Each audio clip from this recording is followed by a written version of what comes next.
બીજા દર્શન શૃંગારના, બીજા દર્શન શૃંગારના કરીએ રે, શ્રી ગોકુલ ચંદ્રમાજીમાં ચિત ધરીએ રે, નંદદાસના કીર્તન અનુસરીએ, ચાલો સખી આપણે શ્રીજી જઈએ રે.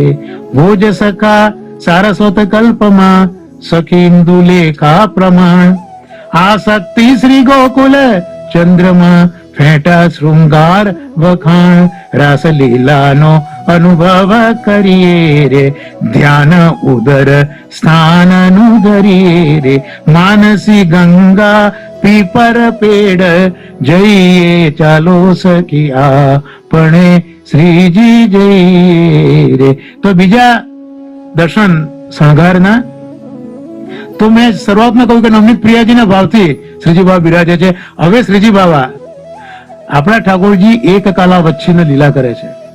એક કાલા વચ્ચેને એટલે એક જ સમયે અનેક રૂપ ધારણ કરે અને અખંડ લીલા હોય, એમાં કોઈ બી ખંડ ના હોય. એટલે આપણે ત્યાં કીર્તનો અખંડ રીતે ગાવાના. બધા વચ્ચે જે ઝટકા મારી મારીને વચ્ચે તોડે ને એ કીર્તન પ્રણાલીમાં આપણે ત્યાં નથી. ઠીક છે કે અનવસરમાં આપણે કંઈક કીર્તન સમાજ રાખ્યો ને બધું કરીએ, બરોબર છે, પણ સન્મુખમાં તમે શ્રીનાથજીમાં જોજો સળંગ જ કીર્તન ચાલ્યા કરે. કારણ કે ઠાકોરજીની લીલા અખંડ જે પ્રવાહની જેમ વહેતી હોય એમ કીર્તનનો પણ પ્રવાહ લીલા પ્રમાણે વહેતો રહેવો જોઈએ. એમાં વચ્ચે ખંડ એ કીર્તનમાં આવવા ન જોઈએ. એટલે હવે બીજા દર્શન વખતે ઠાકોરજી ગોકુળ ચંદ્રમાજી બની ગયા. See the beauty. પહેલા દર્શનમાં બાલ લીલા છે, પ્રમાણ લીલા, અને હવે ગોકુળ ચંદ્રમાજીમાં કિશોર લીલા, રાસની લીલા. એટલે આપણા ઠાકોરજી વિરુદ્ધ ધર્માશ્રયી છે. એટલે ઠાકોરજીમાં એક સાથે બધા જ ધર્મો બિરાજે છે. આપણા ઠાકોરજી સ્વામી બી બની જાય અને જો કે આપણા ઠાકોરજી સેવક પણ બની જાય.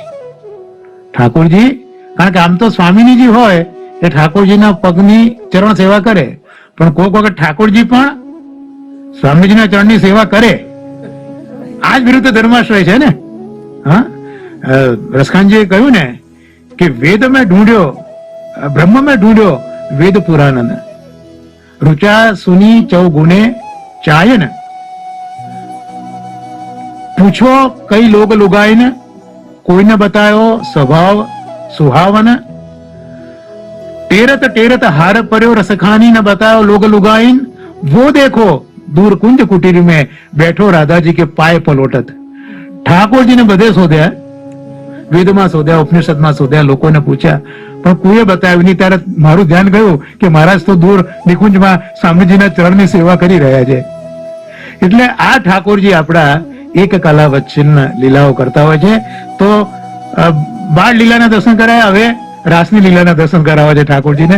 ઠાકોરજીને એવું ન પૂછે કે કેમ, ઠાકોરજી જે કરે તે જોયા કરવાનું, આપણો અધિકાર જ નથી. જેમ પરમાનંદદાસજીને કીધું કે આવું ના બોલાય, એમ આવો વિચાર આપણે આપણા મનમાં નહીં કરવાનો. ઠાકોરજીની ઈચ્છા છે અત્યારના ચંદ્રબાવા બનવું છે, તો ચંદ્રબાવાનું સ્વરૂપ માવની ક્ષત્રાણીને મળેલું, નારાયણદાસ બ્રહ્મચારીના માથે પધરાવેલું, અને નારાયણદાસ બ્રહ્મચારીએ અદ્ભુત રૂપથી આ ચંદ્રબાવાને લાલ લડાયા છે. યહ ઘટા કહા જાય બરસેગી, ખૂબ સુંદર ચંદ્રબાવા લાગતા હતા. અને બ્રહ્મચારીએ પૂછેલું કે ઘાટા ક્યાં વરસે, તો રઘુનાથજીના ત્યાં બિરાજે. કારણ કે રઘુનાથજી એ રાધા સહચરીજીનું સ્વરૂપ છે.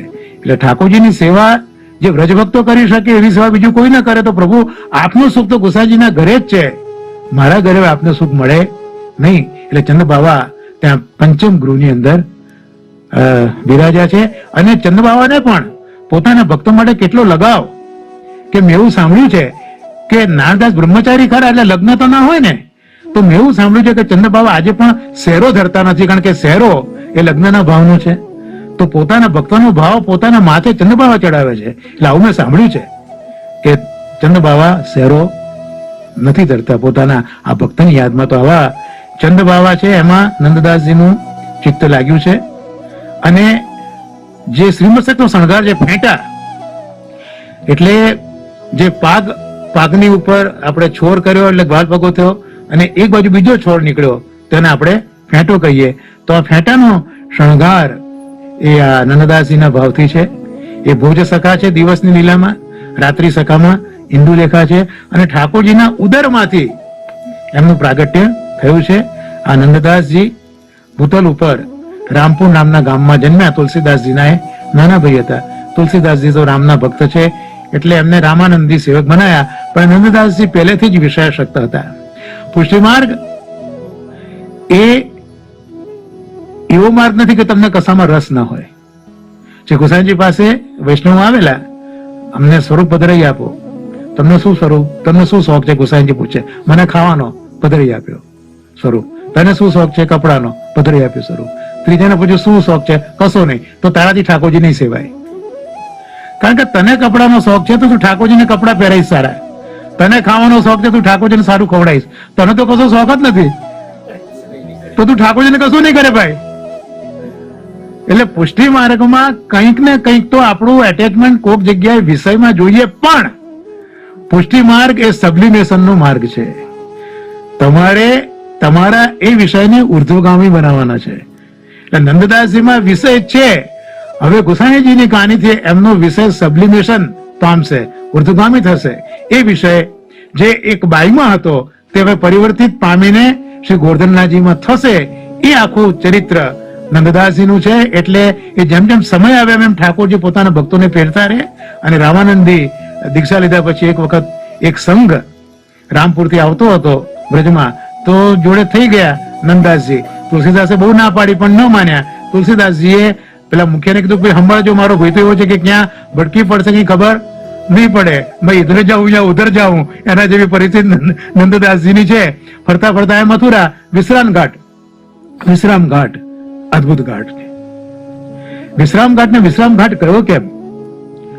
ચારે ચાર યુગમાં વિશ્રામ ઘાટની સ્થિતિ છે, કારણ કે એ ઠાકોરજીના સુદર્શન ચક્ર ઉપર વિશ્રામ ઘાટ છે. મથુરા નગરીનો લય થતો નથી, એ સુદર્શન ચક્ર ઉપર છે. એટલે એનો નાશ, એનો લય, એનો પ્રલય નથી. એટલે જયારે સતયુગમાં પ્રભુ શ્વેત વરાહ રૂપ ધારણ કર્યું, હિરણાક્ષને માર્યો અને પૃથ્વીને પધરાવ્યા, અને હિરણાક્ષને મારીને શ્રમ થયેલો અને જે વિશ્રામ લીધો તે જગ્યા વિશ્રામ ઘાટ. ત્રેતા યુગમાં રામજીને ત્યાં શત્રુઘ્નજી થયા, અને ત્યાં જે મધુવનમાં રાક્ષસ હતો લવણાસુર, એને શત્રુઘ્નજીએ માર્યો અને આઈને વિશ્રામ લીધો, તે આ વિશ્રામ ઘાટ. દ્વાપરમાં કંસને માર્યો અને ઠાકોરજી વિશ્રામ લીધો, તે આ વિશ્રામ ઘાટ. અને કલયુગમાં બધા જ વાદનું નિરસન કરીને શ્રી મહાપ્રભુજી જે જગ્યાએ વિશ્રામ લીધો તે આ વિશ્રામ ઘાટ. તો આ વિશ્રામ ઘાટનું આટલું બધું મહાત્મ્ય છે. ત્યાં બધાને સ્નાન કરતા જોયા એટલે નંદાજીને થયું કે અહીંયા મારે રહી જવું જોઈએ. મથુરામાં સંઘ લગભગ 10 દિવસ રોકાવાનો હતો. તો નંદાજીને થયું કે આ બધા રણછોડરાયજીના દર્શન કરવા જો 10 દિવસ પછી જશે, તો લાને પહેલા હું રણછોડરાયજીના દર્શન કરી આવું. એટલે કોઈને કીધા વગર એ તો નીકળી ગયા. સવારના બધા જો નંદાસજી હતા નહીં, બહુ શોધ્યા, મળ્યા નહીં. નંદાસજી તો રણછોડરાયજી તરફ ચાલવા માંડ્યા. ત્યાં રસ્તામાં એ રસ્તો ભૂલ્યા. હવે રસ્તો ભૂલ્યા તે પણ ભગવાનની પ્રેરણા. તો રસ્તામાં નીકળ્યા, ત્યાં એક ઘરમાં એક વણિકનું ઘર હશે, ત્યાં એના છોકરાની વહુ હતી. એ સ્નાન કરી અને વાળ સોકવતી હતી. નંદાજીનું હૃદય, આ ચિત્ત એ બાઈમાં ગયું. બાઈને તો ખબર નથી, પણ નંદાજીનું ચિત્ત ગયું. નંદાજીને થયું કે પૃથ્વી પર આવા પણ સૌંદર્ય વાળા લોકો હોય છે. નંદાજી નક્કી કર્યું કે જ્યાં સુધી રોજ એનું મોં ન જોઉં ત્યાં સુધી હું પાણી ના પીવું. હવે પેલી બહુ બિચારી જાણે નહીં, નંદાજી રોજ આવે, ખસે જ નહીં. એટલે પેલી ભૂમની દાસે કીધું નંદાજીને, ભાઈ તું શું કરે છે? તો કે મારે તો એનું મોડું જોવું તો જ પાણી પીવું. બધાએ સમજાવ્યું કે આવું ન કરાય. તો ના, હું તો જોઈશ જ, અને જો તમે મને નહીં જોવા તો હું તો મરીશ, તો એનું પાપ છે તમારા માથે લાગશે. એટલે આ લોકો બધા ગભરાયા અને નગરમાં બધી વાત વહેવા માંડી કે આ બાઈને તો જોવા માટે એક આવે છે. એટલે એના ઘરવાળા બધા કંટાળા, નક્કી કર્યું કે હવે આપણે આ ગામ શ્રીનંદને આપણે છોડી દેવું છે, આપણે ગોસાઈજીની પાસે જઈને રહીએ. બધો માલ સામાન વેચીને લોકોએ ગાડું કર્યું અને એ લોકો ગોકુળ તરફ ચાલી નીકળ્યા. વહેલા નીકળી ગયા મોડી રાતના. નંદાજી સવારના આવ્યા તો ઘરે તાળું. પૂછ્યું ભાઈ આ લોકો ક્યાં ગયા? એટલે કોકે કીધું ભાઈ તારાથી કંટાળી ગયા. આટલું કહ્યું તો વાંધો નતો, પણ આગળ બોલ્યા કે તો ગોકુળ ગયા. એટલે પેલાને તો જોઈતું તું ને ભાઈ દે કીધું. એટલે પાછળ ચાલ્યો તો દોડ્યો જ. પેલા લોકો ગાળામાં જતા હતા, પેલાને તીવ્રતા બહુ ને. આવી તીવ્રતા આપણે પ્રભુની મેળવા માટે રાખીએ કે દર્શન કરવા દોડતા જઈએ, હા, તો પ્રભુ આપણા પર રાજી જલ્દીથી થઈ જાય. નંદાસી દોડ્યા ને પેલા રસ્તામાં પકડ્યા. પેલા લોકો કીધું, ભાઈ તો શું કામ અમારી પાછળ પાછળ આવે છે? પેલો, હું તમારું કઈ લઉં છું ખરો? હું મારા પગે આવું છું. એ લોકો વ્રજમાં આવ્યા. યમુનાજીના કિનારા ઉપરથી ગોકુલમાં આવવા માટેનો પ્રયત્ન કર્યો. ત્યાં નાવડી વાળા હતા. નંદાજી પણ નાવમાં બેસવા માટે તૈયાર થયા. એટલે પેલા વહુના સસરાએ પેલા નાવિકને કીધું, ભાઈ હું પૈસા વધારે આપીશ, હા, અને તું આને ન લઈ જા. અને આ દુનિયામાં બધું કામ પૈસાથી જ થાય છે. આ દુનિયામાં ભલે ન્યૂટને કહ્યું હોય કે તમે વજન મૂકો તો કાગળ હાલે નહીં. આ ન્યૂટનનો નિયમ કે તમે વજન મૂકો તો કાગળ હાલે નહીં. અને અત્યારનો નિયમ, તમે વજન મૂકો તો જ કાગળ હાલે. આટલો બધો ફેર અત્યારના થઈ ગયો છે. એટલે પેલા નાવિકને પૈસા આપ્યા. નાવિકે નંદાસીને બેસાડ્યા નહીં, તો નંદાસી ત્યાં બેસી ગયા. આ બધા ગોકુલમાં આવ્યા. ગોકુલના ગોંદરે પેલી કામવાળી સાથે હતી, અને બધો માલ સામાન સોંપીને કીધું કે અમે ગુસાઈજીના દર્શન કરીને આવીએ છીએ. એટલે વહુ, એનો પતિ અને એના સસરા, એ 3 જણા ગુસાઈજીના દર્શન કરવા માટે આવ્યા. ગુસાઈજી મહારાજ બેઠકમાં બિરાજેલા હતા. ગુસાઈજી પૂછ્યું કે વિષ્ણુ તમે આવ્યા? તો કે હા જે જમે આવ્યા. સારું, અહીંયા જ પ્રસાદ લેજો. ત્યાં ગુસાઈજી મહારાજે 4 પાતળો તૈયાર કરાવી. એટલે પેલો શેઠ પૂછે છે કે જે અમે તો 3 છીએ, આ 4થી પાતળ કોના માટે? તો કે તમે પેલાને મૂકીને આવ્યા છો ને, તમે પેલાની યમુનાજીના કિનારે મૂકીને આવ્યા છો ને. પાછળ પેલા શેઠને ધ્રાસકો પડ્યો કે આ મારા પેલા તો આની શાક અહીંયા પહોંચી ગઈ. એટલે બહુ એ શોક કરવા માંડ્યો. એના મોઢા ઉપર બહુ દુઃખ અને દર્દ આવી ગયું. ગુસાઈજી કહે છે કે અરે વૈષ્ણવ, તમે શા માટે આટલો સોચ કરો છો? એ તો દૈવી જીવ છે અને મારે એનો ઉદ્ધાર કરવો છે. એટલે જે તમારી પાછળ પાછળ હું એને અહીંયા સુધી લઈને આવ્યો છું. તમે જરા પણ ચિંતા ન કરતા. અને શ્રી ગુસાઈજી મહારાજે પોતાના ખવાસને કીધું કે જા યમુનાજીના કિનારે પેલો બેઠો છે એને લઈને આવો. આ બાજુ નંદદાસજી તો યમુનાજીના કિનારા ઉપર બેઠેલા હતા અને બેઠા બેઠા એ યમુનાજીનું સ્મરણ કરતા હતા. નેહ કારણ શ્રી યમુને પ્રથમ જુઆઈ, નેહ કારણ શ્રી યમુને પ્રથમ જુઆઈ, भक्त के चित्त की वृत्ति सब जान के, तहाँ ते अति आतुर जुदाई, जाके मन जैसी इच्छा હતી તાહી કી, તૈસી આય સાધજુ પૂજાઈ, નંદદાસ પ્રભુ તાપર રીઝી રહે, જોઈ શ્રી यमुना जी को जस जुगाई, नेह कारण श्री यमुने प्रथम आई.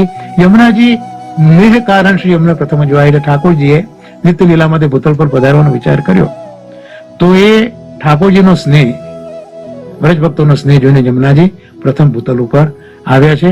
અને જે ભક્તની જેવી ઈચ્છા હતી તેવી પૂરી કરી છે. આવા અનેક પદો છાણે નીચે ધામ વિશ્રામ ભૂતલ કિયો, ભક્ત પર કરી કૃપા શ્રી યમુને જો, એસી આવા અનેક પદો યમુનાજીના નંદદાસજી ગયા છે. જુઓ, સી ધ બ્યુટી, કે હજી નંદદાસજીને બ્રહ્મ સંબંધ થયો નથી. નંદદાસજીને બ્રહ્મ સંબંધ થયો નથી, પણ શ્રી યમુનાજી મુકુંદ રતિવર્ધિની જે કહ્યું છે શ્રી મહાપ્રભુજી અહીંયા, એ યમુનાજીનું બિલકુલ અદ્ભુત સ્વરૂપ, કે મુકુંદ ભગવાનમાં રતિ નું વર્ધન, પ્રેમનું વર્ધન કરનારા યમુનાજી છે. એ યમુનાજીનો તટ, એ યમુનાજીનો પટ, એ યમુનાજીનું દર્શન, એ યમુનાજીના દર્શન કરતા જ અઘ દૂર ભાજે. યમુનાજીના દર્શન કરતા જ આપણા અઘ બધા દૂર થાય. નંદાજીના પણ બધા જે પાતક હતા યમુનાજીના દર્શનથી દૂર થયા છે. યમુનાજી નો જે 8 પ્રકારના સિદ્ધિઓ, ઐશ્વર્યો યમુનાજી આપે છે, એમાં એક આ પોતાનું સ્વરૂપ શ્યામ છે, ઠાકોરજી જેવું છે. એટલે સીધો ઠાકોરજીની અંદર અનુરાગ યમુનાજી કરાવી દે છે. મહાપ્રભુનું યમુનાજી કેટલું સચોટ અહીંયા દ્રષ્ટાંત આપવા જેવું છે, કે અદ્ભુત આ યમુનાજીનું અહીંયા ચરિત્ર બતાવ્યું છે. કે હજી તો શરણે ગયા નથી, વૈષ્ણવ થયા નથી, યમુનાજી કૃપા કરે છે. કારણ કે આ તો જાણે છે ને કે આ કોણ, નંદદાસ, નિત્ય લીલાનો ભોજ સેવક. હા, અને એ કીર્તન કરતા હતા. ગોસાઈજીના ખવાસ ગયા, એને લઈ આવ્યા. ગોસાઈજી ની પાસે લાયા અને ગુસાઈજીના દર્શન કર્યા. એ સાથે જ ગુસાઈજીએ અલૌકિક સ્વરૂપે દર્શન આપી દીધા. નંદાજી કહે છે કે મહારાજ આપે મારો ઉદ્ધાર કર્યો, અત્યાર સુધી વિષયમાં બહુ આથડ્યો હું, પણ હવે મને આપે મને સાચો રસ્તો બતાવ્યો છે. ગુસાઈજી મહારાજે એને શરણે લીધા, સાષ્ટાંગ દંડવત પ્રણામ કર્યા અને એની બુદ્ધિ નિર્મળ થઈ ગઈ. ગુસાઈજીના દર્શન કરીને વધાઈ ગાઈ દીધી.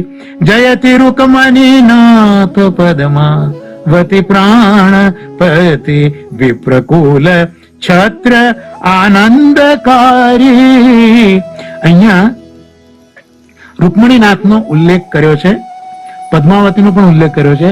એટલે અત્યારના આપણે એવું એક પ્રિઝ્યુમ્પશન મૂકી શકીએ કે ગુસાઈજીના બીજા લગ્ન થયા એ પછી નંદદાસજી શરણે આવ્યા હોય એવું આપણે એક ઐતિહાસિક તથ્યોના આધારે આપણે આવું તારણ મૂકી શકાય. કારણ કે અહીંયા પદ્માવતીજીનો ઉલ્લેખ જોવા મળે છે. તો આ પ્રકારનું કીર્તન કર્યું. દીપ વલ્લભ વંશ પ્રગટ નિસ્તમ કરન. વલ્લભના વંશની અંદર એક દીવો પ્રગટ થયો છે કે જેણે અંધારું હતું એ અંધારું દૂર કર્યું અને કોટી ઉડુ રાજ સમતાપ હારી. કરોડો ચંદ્ર અને એટલા બધા ચંદ્રની જે શીતળતા અમારા તાપને હરી દીધું છે. ગુસાઈજી રાજી થઈ ગયા. ગુસાઈજી પોતાના જૂઠણનો પ્રસાદ એ આપ્યો નંદાજીને, પોતાના સ્વરૂપાનંદનો અનુભવ કરાવ્યો અને સાષ્ટાંગ દંડવત પ્રણામ કરી ત્યાં રહ્યા. બીજી દિવસે સવાર પડી છે અને એ જે મહાપ્રસાદ અધરામૃત જૂઠણ જે છે એથી પદ સુરે છે. પ્રાત સમય શ્રી વલ્લભ સુત કો ઉઠત ही रसना लीजिए नाम. आनंदकारी प्रभु महामंगलकारी अशुभ हरण जन पूरन काम. इहलोक परलोक के बंधु को कही सके तिहारो गुणग्राम. नंददास प्रभु रसिक शिरोमणि राज करो श्री गोकुल सुख धाम. प्रात समय श्री वल्लभ सुत को उठत ही रसना लीजिए नाम. સવારના ઉઠો ત્યારે ગુસાઈજી મહારાજનું નામ દેવું. આનંદ કરાવનારા છે, મંગલ કરાવનારા કરે છે, આપણું અશુભ દૂર કરે છે અને આપણા તાપ બધા દૂર કરે છે. આ લોકો કે પરલોકો એ બધા જ ગુસાઈજી પાર પાડે છે. તો આવી રીતે ગોકુળમાં નંદાજીની વાત કરી. ગુસાઈજીના દર્શન કરતા જ જે લૌકિક આસક્તિ હતી તે દૂર થઈ ગઈ અને અલૌકિક આસક્તિમાં એ પરિવર્તિત થઈ ગઈ. શ્રી ગુસાઈજી મહારાજે જૂઠન પાતળ ધરી અને આખી રાત નંદદાસજી પોતાના દેહનો અધ્યાસ ભૂલી ગયા છે. બીજે દિવસે સવારે શ્રી ગુસાઈજી મહારાજ એમને જગાડ્યા છે કે નંદદાસ જાગો.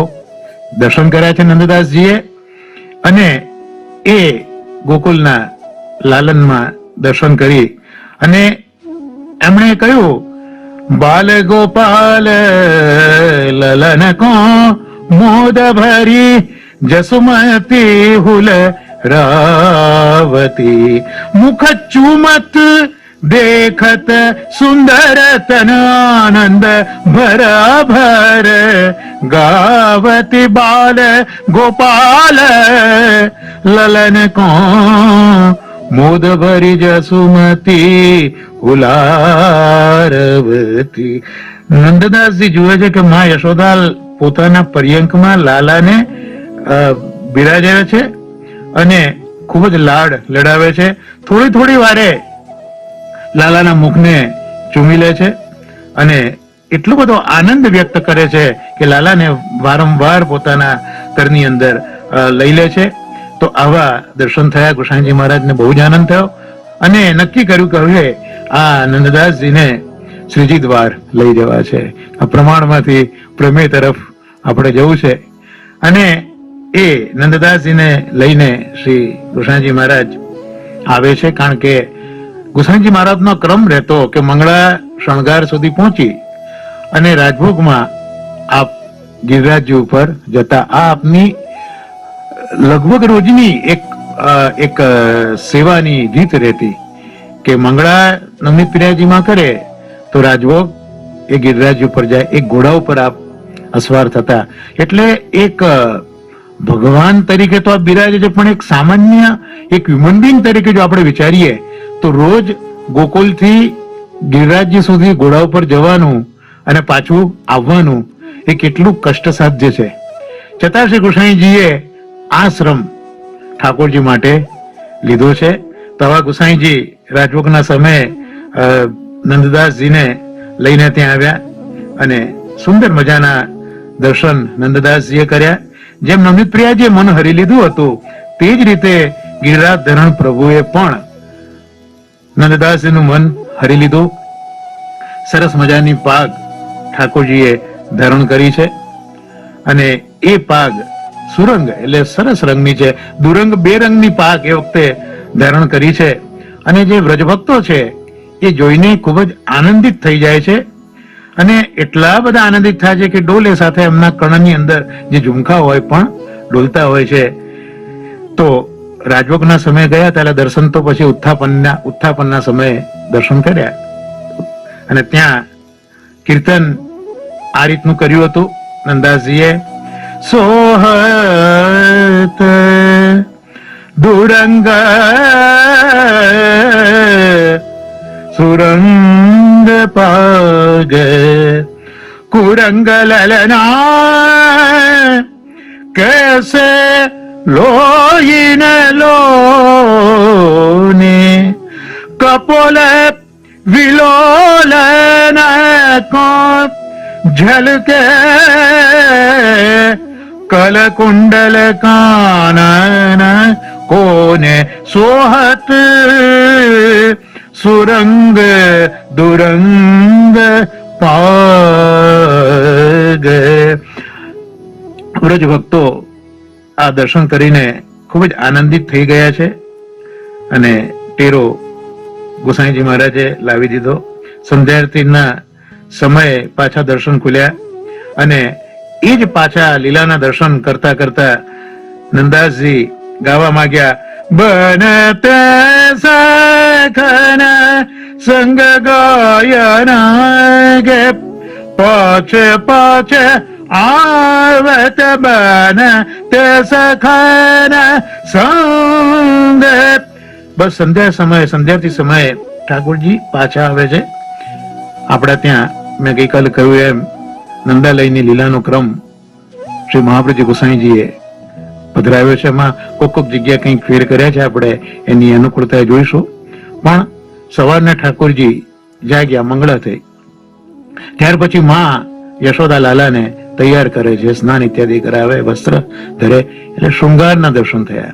ત્યાર પછી ઠાકોરજી તૈયાર થઈને ખીરકમાં જાય ગાયો પાસે, એ ગ્વાલના દર્શન થાય અને પછી ઠાકોરજી ગાયોને લઈને વનમાં ચરાવવા જાય અને ત્યાં પછી રાજભોગ આરોગે.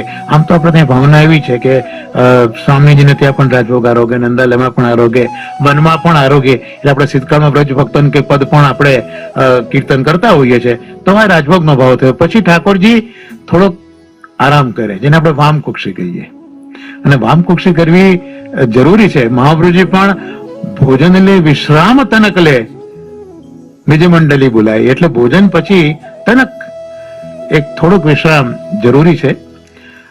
આમાં વિજ્ઞાનની એક દ્રષ્ટિ મને પોતાને એવી સ્ફુરે છે કે જમ્યા પછી ઓજરીને પચાવવું પડે, એટલે ઓજરીને એ પાચનના કાર્ય માટે લોહી વધારે જોઈએ, એને કાર્ય કરવા લોહી વધારે જોઈએ. એટલે એ લોહી શરીરમાં તો જે 5 લીટર લોહી છે એટલું જ રહેવાનું છે, એ વધવાનું નથી. પણ જુદા જુદા અવયવમાં જે લોહી વહેતું હોય ત્યાંથી એ લોહી ઓજરી તરફ આવે, આવો કુદરતી જ એક મિકેનિઝમ આપણા શરીરમાં રહેતું હોય છે. એટલે મસ્તિષ્ક સૌથી ઊંચો ભાગ છે, એટલે ત્યાંથી જે લોહીનો પ્રવાહ છે એ થોડો ઓજરી તરફ રસ થાય. એટલે એ વખતે મગજમાં લોહીનું ભ્રમણ ઓછું હોય, ઓક્સિજનેશન ઓછું હોય, એટલે બી એ વખતે આપણે થોડી ડલનેસ અનુભવીએ, બહુ મગજ આપણું એ વખતે બહુ કામ ન કરે. તો એ જે એક નેપ છે, એ નેપનું સાયન્સ મહાપ્રભુજી આ રીતે આપણા માર્ગમાં મૂકી દીધું છે. એટલે અહીંયા ઠાકોરજી પણ નેપ લેતા હોય અને પછી જાગે, એટલે ઠાકોર જાગે એટલે ઉત્થાપન થયું, પ્રભુને જગાય ઉત્થાપન થયું. અને ઉત્થાપન થાય એ પછી ઠાકોરજી ઘરે જવાની તૈયારી કરે, એટલે જે વ્રજ ભક્તો હોય એ બધાને બોલાવે અને એ વખતે વનમાં જે કંઈ હોય સામગ્રી, જે પુલિંદિનીઓ અને બધા જે હતા એ લોકો ઠાકોરજીને ભોગ ધરે. પછી સંધ્યા આરતી થાય એટલે ભોગમાં ઠાકોરજી ગાયોને બોલાવી હોય, સંધ્યા વખતે ઠાકોરજી વનમાંથી ગોકુળમાં ગાયોને લઈને પધારે અને શેન વખતે ઠાકોરજી ગોકુળમાં આવીને મા યશોદાના નંદાલયમાં આવીને ઠાડારે. આ એક સામાન્ય પ્રકાર આપણે જોવા મળે. હવે અહીંયા સંધ્યા આરતી થઈ એટલે ઠાકોરજી વનમાંથી પધારી રહ્યા છે. એટલે અહીંયા કીધું કે વનતે સખન સંગ ગાયન કે પાછે પાછે આવે. ઠાકોરજી ગાયોની પાછળ પાછળ વનમાંથી પધારી રહ્યા છે. મોહનલાલ કનાઈ ગોરજ છુરિત અલકન કી છબી મોહ યહ છબી બરનત બરની ન જાય. તો આગે ગાય પાછે ગાય ઈત ગાય ઉત ગાય ગોવિંદા કો ગાયન में બસ કોઈ ભાવ. એટલે એ જે ગાયોની ખુરરજ એ ઠાકોરજીના અલકા મુખ ઉપર, અલકાવલી ઉપર એ બધી ગોરજ લાગે છે. સમય બહુ ઓછો છે પણ મહાપ્રભુજી એટલા અદભુત સુબોધિનીજી લખ્યા છે. તમ ગોરજ છુરિત કુંતલ બદ્ધ બરહ, એ જે ઠાકોરજી પાછા ફરી રહ્યા છે એ જે શ્રીમદ ભાગવતનો શ્લોક છે ત્યાં શ્રી મહાપ્રભુજી કહે છે કે ઠાકોરજીના આવા મુખારવિંદના દર્શન કરીએ તો ચારે ચાર પુરુષાર્થો એ સિદ્ધ થઈ જાય છે. કઈ રીતે થાય એ બધું બહુ લાંબુ વિવેચન છે એટલે બહુ નથી કરતો. પણ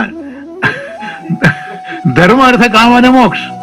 તો ધર્મ ઠાકોરજીનો ગાયો ચરાવે છે, ગાયો આગળ છે એટલે ધર્મ પુરુષાર્થ તો છે જ. અર્થ તો અર્થ જે છે એ અર્થને સીધો રજ સાથે, રજોગુણ સાથે સંબંધ છે. એટલે રજો બધી ઠાકોરજીના મુખારબિંદ ઉપર છે એટલે એ રજ થઈ. અને કામ ફેલાય છે એટલે મુખારબિંદ ઉપર અલગમાં એ રજ ફેલાય છે એ કામ થયો છે.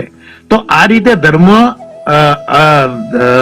અર્થ, કામ અને મોક્ષ આવા પ્રભુના દર્શન કરતાની સાથે બધું જ ત્યાં. કારણ કે મુખારબિંદમાં 4 પ્રકારના મોક્ષ મુખારબિંદમાં રહેલા છે. તો આ રીતે 4 પ્રકારના પુરુષાર્થો સિદ્ધ થાય મહાપ્રભુજી આપણને સમજાવે છે. આવા અનેક પદો ગાયા બનતે આવત ગાવત ગોરી દેખ સખી વદન કી શોભા. આવા ઘણા ઘણા પદો ગાયા. અને અહીંયા ગિરિરાજજીમાં જ નંદાસજી રોકાયા. અને સિદ્ધ બ્યુટી કે 6 મહિના સુધી સુરદાસજીની સાથે પરાસોલીમાં નંદદાસજી રહ્યા છે. મને તો ઘણી વખત રોમાંચ થાય કે આ 2 અષ્ટશાખાઓ ભેગા થઈને એમને શું ચેરિસ નહીં કર્યું હોય, ઠાકોરજીના શું ગુણાનુવાદ નહીં ગાયા હોય, કે ઠાકોરજીએ શું અતુલિત કૃપા બંને ભગવતીઓ પર નહીં કરી હોય. એ ઘણી વખત વિચારીને મને તો રોમાંચ થાય. તો 6 મહિના સુરદાસજી સાથે રહ્યા.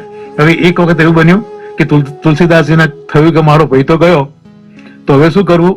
તો એક વખત મથુરાથી એક સંત પૂર્વમાં ગયો, કઈ શ્રાદ્ધના માટે જતો હશે. તો રસ્તામાં તુલસીદાસજીનું ગામ આવ્યું. તુલસીદાસજી પૂછ્યું ક્યાંથી આવો છો? કે ભાઈ અમે લોકો મથુરાથી આવીએ છીએ. તો પૂછ્યું કે ત્યાં કોઈક નંદાસ કરીને છે ખરો? તો આ બધા કીધું કે આપણે નંદાસને સાંભળ્યો તો છે, કઈ ગુસાઈજીનો સેવક બની ગયો છે. પહેલા તો બહુ વિષય હતો પણ હવે તો એ ગુસાઈજીનો સેવક થઈ ગયો છે. તો તુલસીદાસજી કહે છે કે એ મારો ભાઈ થાય તો હું એક પત્ર લખું તો તમે મોકલાવી શકો ખરા? તો કે આજે જ અમારો એક માણસ જાય છે ત્યાં મથુરા તરફ, તો તમે જલ્દી પત્ર લખીને આપો. એટલે તુલસીદાસે જલ્દી પત્ર લખ્યો અને પેલા સંઘના મુખિયાને આપ્યો. મુખિયા એના માણસને આપ્યો કે ભાઈ તું જાય છે વ્રજમાં તો આ નંદાજીને તું પત્ર આપી દેજે. તુલસીદાસજી પત્રમાં લખે છે કે નંદાસને કે તે પતિવ્રતાનો ધર્મ છોડી દીધો. કારણ કે નંદદાસજીને રામાનંદની દીક્ષા અપાવી હતી ને શરૂઆતમાં. એટલે રામ તો એક જ પત્ની, ભલે એ ક્ષત્રિય હતા, એ ધારત તો વધારે લગ્ન કરી શકત, પણ એક પત્ની વ્રત એ રામજીએ લીધું છે. એટલે કીધું કે પતિવ્રતાનો ધર્મ ત્યાં છોડીને વ્યભિચારી બન્યો. કારણ કે ઠાકોરજીને તો અસંખ્ય વ્રજ ભક્તો, અસંખ્ય રાણીઓ, એટલે કે તે વ્યભિચારીનો ધર્મ લીધો. તો આ ત્યાં સારું કર્યું નથી. તો પાછો આવ, તો પાછો હું તને પતિવ્રતાના ધર્મમાં લઈ જાઉં. એટલે આ પત્ર ગુસાઈ એનો જે સેન્ડર હતો એનો કાસર લઈને આવ્યો. ખબર પડી કે તો ગુસાઈજીની પાસે છે. ગુસાઈજી ગોકુલમાં એક બિરાજતા હતા અને પત્ર આપ્યો. નંદાજીએ પત્ર વાંચ્યો. પત્ર વાંચીને બહુ સરસ જવાબ નંદદાસજી આપ્યો છે. ધીસ પ્રૂવ્સ કે એમની કક્ષા પ્રેમમાંથી આસક્તિને વ્યસન તરફ જવા લાગી છે. એમને શું જવાબ લખ્યો છે કે ભાઈ પહેલા તો રામચંદ્રજીની સાથે મારો વિવાહ થયો હતો, પણ શું કરું, વચમાં કૃષ્ણ દોડતા આવ્યા અને મને લૂંટી લીધો. વચ્ચે કૃષ્ણ દોડતા મને લૂંટી લીધો. હવે જો રામચંદ્રજીમાં તાકાત હોત તો કૃષ્ણથી મને બચાવત, પણ રામચંદ્ર જેવું કશું કરી ન શક્યા. અને રામચંદ્રજી તો એક જ પત્ની વ્રત છે, તો એ પોતાની પત્નીને ન સંભાળી શક્યા. સીતાને રાવણ લઈ ગયો, કશું ન કરી શક્યા, તો મને કઈ રીતે રાખત? એટલે જે કૃષ્ણ છે એ કૃષ્ણને તો અસંખ્ય પત્નીઓ છે અને એક કાલા વચ્ચેની બધી જ પત્નીઓ સાથે કૃષ્ણ બિરાજે છે. એટલે હું તો હવે કૃષ્ણને મારા પતિ માનું છું. આવું તમે જાણજો અને ફરી વખત તમે આવું ન કરતા. અને એ પોતાના ભાવને જે વ્યક્ત કર્યો છે, આ કીર્તન મને બહુ ગમે છે.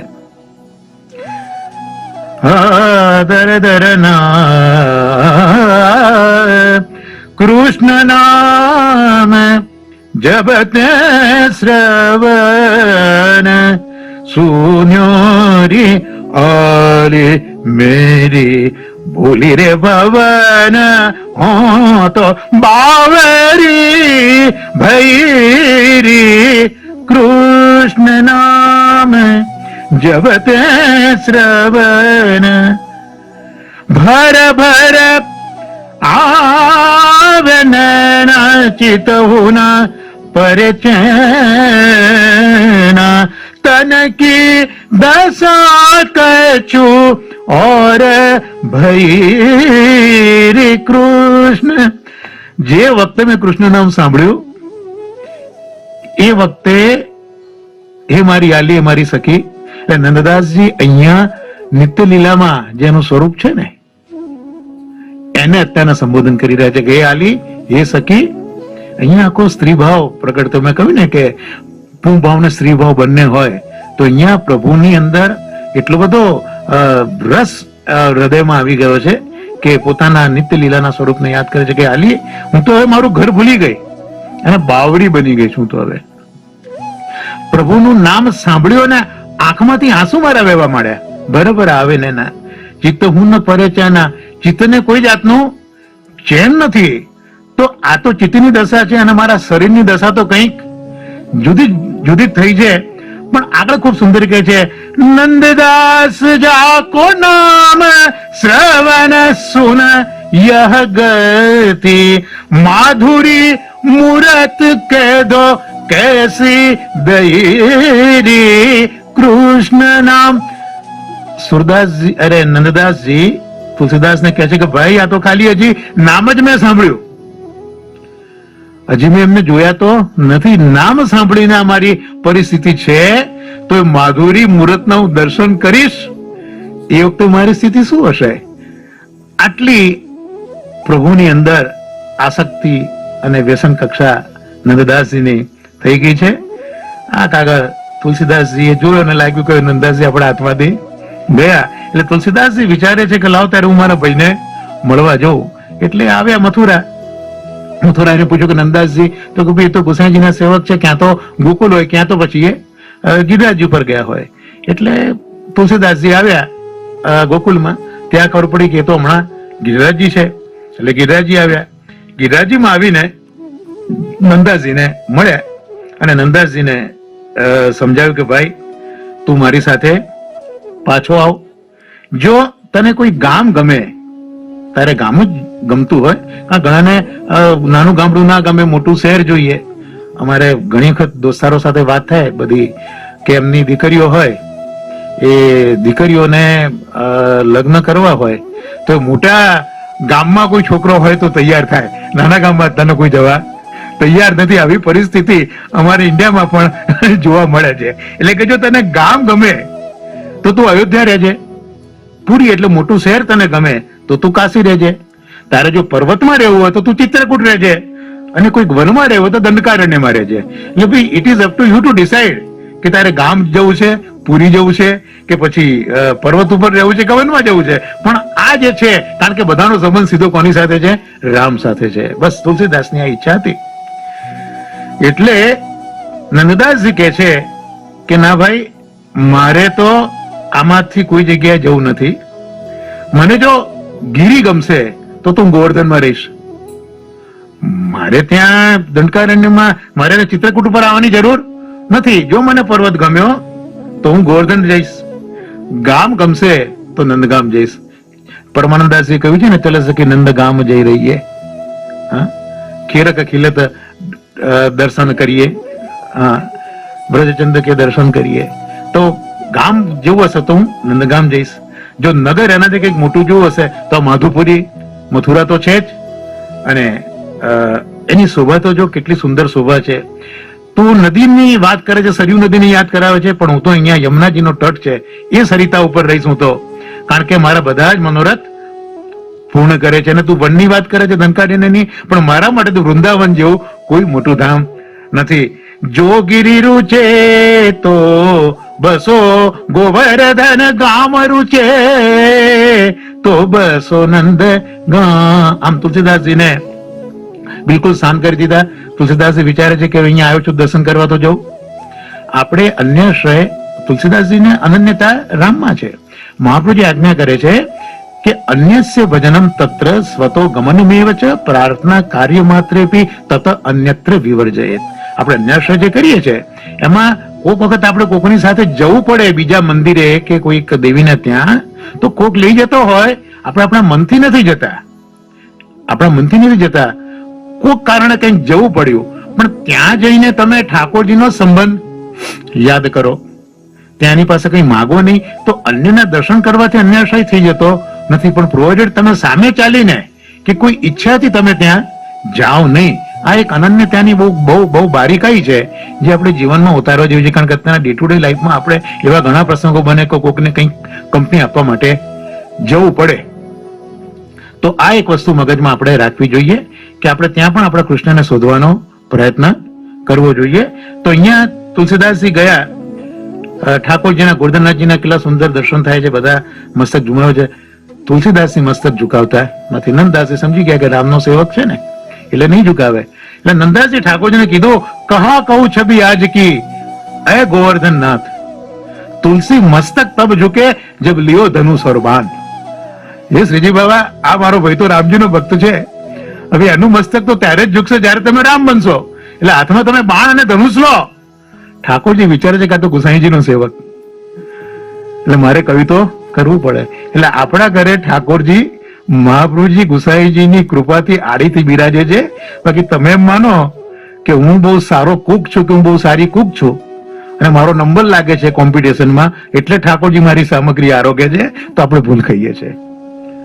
ઠાકોરજી આપણી સામગ્રી મહાપ્રભુજી ગુસાઈજીની કહાનીથી આરોગે છે કે ભાઈ આ મહાપ્રભુજી ગુસાઈજી મને આ સોંપ્યો છે અને હું વચનથી બંધાયો છું. એટલે અહીંયા નંદદાસજીની વાત સાંભળી અને ઠાકોરજીએ ધારણ કરી લીધા. અને નંદદાસજી નો આ પ્રભાવ જોઈને તુલસીદાસજી રાજી થયા, મસ્તક ઝૂકી પડ્યું. ત્યાંથી પછી એ ગોકુલમાં ગુસાઈજીના દર્શન માટે આવ્યા. તો ત્યાં ગુસાઈજી મહારાજને તો બધી ખબર હોય કે આ તો રામના ભક્ત છે જ, એટલે નંદદાસજીને કીધું કે જેમ ત્યાં મને રામના દર્શન કરાયા એમ અહીંયા તો મને રામના દર્શન કરાય તો જ મારું માથું ઝૂકે, નહીં તો ના ઝૂકે. એટલે ગુસાઈજી મહારાજને વિનંતી કરી. ગુસાઈજી એ જ વખતે રઘુનાથજી પંચમ ગુરુ રઘુનાથજીના લગ્ન થયેલા હતા અને વહુજીનું નામ જાનકી. એટલે ગુસાઈજી મહારાજે બોલાયા એ 9 વર વધુને કે અહીંયા આવો, અને પંચમલાલજીને કીધું કે આ રામજીના ભક્ત આવ્યા છે તો તમે દર્શન આપો રામજી તરીકે. ને જ વખતે રઘુનાથજી અને જાનકી વહુજીએ રામ સીતા તરીકે દર્શન આપ્યા અને તુલસીદાસજીનું માથું ત્યાં ઝૂકી પડ્યું કે ખરેખર અહીંયા જે કંઈ છે તે આ બધું જ છે ને મારો ભાઈ એમાં જાય એમાં કંઈ ખોટું નથી. એક વખત નંદદાસજી ને મનમાં એમ થયું કે તુલસીદાસે રામાયણ લખ્યું એવી રીતે હું પણ ભાગવત આખું લખું, ભાષામાં લખું. આ વાતની બધાને ખબર પડી ગામના ત્યાંના બ્રાહ્મણોને. તો બ્રાહ્મણ થયું કે આ તો અમારી આજીવિકાનો સવાલ આવ્યો, કારણ કે નંદદાસ જેવા ભક્ત જયારે ભાગવત ભાષામાં લખતા હોય તો પછી અમને કોણ સાંભળવા આવશે? એટલે એમણે ગુસાઈજી આગળ ફરિયાદ કરી કે મહારાજ, આ તો અમારી આજીવિકાનો સવાલ છે. અને ગુસાઈજીનું નામ રત્નાખ્યમાં શ્રી રઘુનાથજી પ્રગટ કર્યું છે, વિપ્ર દારિદ્ર્ય દાવાગ્નિ. આ એક નામ સર્વોત્તમ નામ રત્નાખ્યમાં પ્રગટ કર્યું છે કે વિપ્ર દારિદ્ર દાવાગ્નિ. એટલે વિપ્ર હોય એ વિપ્ર દરિદ્ર હોય. સામાન્ય રીતે આપણે ત્યાં વિપ્ર ગરીબ હતા એવી એક પરંપરા હતી. તમે કોઈ બી વાત વાંચો તો એક ગરીબ બ્રાહ્મણ હતો એમ કરીને જ વાર્તાની શરૂઆત થાય. હવે આખો સિનેરિયો બદલાઈ ગયો છે, અત્યારે બદલાઈ ગયું છે, પણ એ વખતે તો એવું હતું. એટલે એ જે વિપ્ર છે એ વિપ્રની દરિદ્રતા છે, એ દરિદ્રતા ને બાળી નાખનારા જે અગ્નિ સ્વરૂપ છે તે શ્રી કૃષ્ણજી મહારાજ છે. એટલે જયારે કૃષ્ણજી મહારાજ ગિરિરાજ ઉપર બિરાજતા, ત્યાં ગોકુલ બિરાજતા અને બધા જુદા જુદા પંડિતો શાસ્ત્રાર્થ કરવા આવે ત્યારે વિષ્ણુદાસ છીપા બધાને રોકી રાખતા. કારણ કે જોઈએ કે ગુસાઈજીને સમય જ મળતો નથી, તો આ ક્યાં ચર્ચા કરવાની. એટલે વિષ્ણુદાસ છીપા કે પેલા મારી સાથે તમે ચર્ચા કરો, એમાં જીતો તો આગળ જજો. એટલે વિષ્ણુદાસ છીપા ઉપર મહાપ્રભુજીની એટલી બધી કૃપા હતી કે કોઈ વિષ્ણુદાસ છીપાને શાસ્ત્રાર્થમાં હરાઈ ન શકે, કોઈ ગુસાઈજી પાસે પહોંચી જ ના શકે. એટલે ગુસાઈજી એક વખત કીધું કે ભાઈ હમણાં બહુ દિવસથી પંડિતો આવતા નથી શાસ્ત્રાર્થ માટે. વિષ્ણુદાસ કે જે રાજ આપ એટલા બધા ઠાકોરજીની સેવામાં હો તો આ બધા એને ક્યાં સમય બગાડેલો, હું શાસ્ત્રાર્થ કરી લઉં છું. એ જીતે તો આપની પાસે આવે. એટલે કોઈ જીતતું નથી. ગુસાઈજી કે આવું ન કરવું, તમારા પર તો મહાપ્રભુજીની કૃપા છે એટલે તમે જીતો, પણ આ બધા આવે તો એને કંઈક દ્રવ્ય આપો તો એમને ઉપયોગી થાય. આવા ગુસાઈજી વિપ્ર દારિદ્ર દાવાગ્નિ. એટલે નંદાજીને કીધું કે જો નંદાજી આ બધા બ્રાહ્મણો ભૂખે મળે તો આપણા માટે સારું નહીં. તમે એક કામ કરો કે આ જે ભાગવતને ભાષામાં લખ્યું તમે રાસ પંચાયત દેહ સુધી રાખો બસ. તો નંદાજીએ કહ્યું માની લીધું. નંદાજીએ કહ્યું માન્યું અને એ બાકીના ભાગવતજીને જમનાજીની અંદર પધરાવી દીધા. આટલી બધી ગુરુ વાક્યમાં, ગુરુ આજ્ઞા પાળવામાં તત્પરતા હતી. આ બધા જે ભગવદીઓ છે, અષ્ટસખાઓ છે, એમને ગુરુ આજ્ઞામાં એટલી બધી દ્રઢતા છે કે ગુરુ જે કંઈ કહે તેનું તરત પાલન કરવું. જેમ પદ્મનાભદાસજી હતા અડેલમાં, મહાપ્રભુજી પ્રયાગ માતાને આજ્ઞા કરી કે અત્યારનો સમય બહુ શુભ સમય છે, કોઈ એકાજીને પધરાવીને લાવો. બધા એકબીજાના મોઢા જોવા મળ્યા. ત્યારે મોડી રાત્રે પદ્મનાભદાસજી ઉભા થયા, બધા વાતો કરવા મળે કે જોઈએ આ શું લઈને આવે છે, અત્યારે અડધી રાતે શું મળશે. ઇટ મીન્સ કે એ બધાને શંકા હતી મહાપ્રભુજીના વાક્યમાં.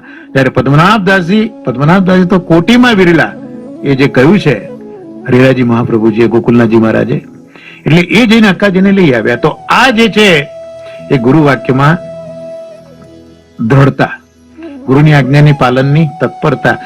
આ પરિસ્થિતિ જ્યાં સુધી ન આવે ત્યાં સુધી આપણને પુષ્ટિમાર્ગ ફલિત થતો નથી જ. એટલે આપણે એમ થાય કે હું સેવા કરું છું, ઠાકોરજીને લાલ લડાવું છું, પણ ઠાકોરજી કઈ સાનુભવ તો જતા હોતા નથી. કથા સુણી ફૂટ્યા કાન તોય ના આવ્યું અખા બ્રહ્મ જ્ઞાન. પણ ગુરુ આજ્ઞામાં દ્રઢતા, એટલે ગુરુ આજ્ઞાની ગુરુમાં દ્રઢતા ક્યારે કહેવાય કે જયારે આજ્ઞાનું પાલન કરીએ ત્યારે. એટલે મહાપુરુષે જે આજ્ઞા કરી કે ભાઈ અસમર્પિતનો ત્યાગ કર,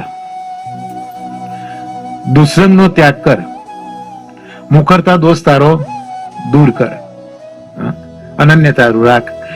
આ બીજી બધી આજ્ઞાઓ જવા દઈએ. બધા 61 લક્ષણો ગુસાઈજી બતાવ્યા છે કે ભગવદ્ગીતાના લક્ષણ કેવા હોય, બધા જવા દઈએ. ખાલી આ 4 વસ્તુ જો જીવનમાં ઉતારીએ તો એ મહાપ્રભુજી ગુસાઈજી રાજી થાય, તો ઠાકોરજી આપણી સાથે બોલવા માંડે. અહીંયા નંદદાસજી ગુરુની આજ્ઞા પાળે છે અને બધું જ એ યમુનાજીમાં પધરાવી દે છે. આટલી બધી નિષ્ઠા પોતાની ગુરુની આજ્ઞામાં નંદદાસજીને છે. હવે નંદાસજીને આ ભૂતલ છોડવાનો સમય નજીક આવતો જાય છે. એક વખત અકબર બાદશાહ બિરબલ સાથે મથુરા આવ્યા. મથુરામાં મુકામ હતો અને બિરબલ ગોકુલમાં ગુસાઈજીને દર્શન કરવા માટે ગયા. તો ત્યાં ગુસાઈજી વખતે તો ગિરિરાજ પર બિરાજતા હતા. ગિરધરલાલજી પ્રથમલાલને મળ્યા, ત્યાં જાણ્યું કે ગુસાઈજી ત્યાં બિરાજે છે. પાછા આવ્યા. રાજાએ પૂછ્યું કે ક્યાં ગયો હતો બિરબલ? તો કે હું મારા દીક્ષિતજી, એટલે ગુસાઈજીને દીક્ષિતજી કહેતા, ત્યાં ગયો હતો દર્શન માટે, પણ એ તો ગિરિરાજી પર બિરાજે છે. રાજા કે આપણે 2 દિવસમાં ગિરિરાજજી જઈશું, ત્યાં તું ગોકુલમાં ગુસાઈજી મહારાજના દર્શન કરી લેજે. રાજા 2 દિવસમાં આવ્યો. માનસી ગંગા, ગિરિરાજ પર માનસી ગંગા, માનસી ગંગા જલ નવાય કે પાછે દૂધ દોરી કો ચડાવત, ગોધન પૂજન ચલે રી ગોપાલ. હા, તો એ માનસી ગંગા ઉપર ડેરા થયા. તો એ અકબર રાજાના કાફલામાં, રસાલામાં એક દાસી હતી, એનું નામ રૂપમંજરી. એ ગોસાઈજીની સેવિકા હતી.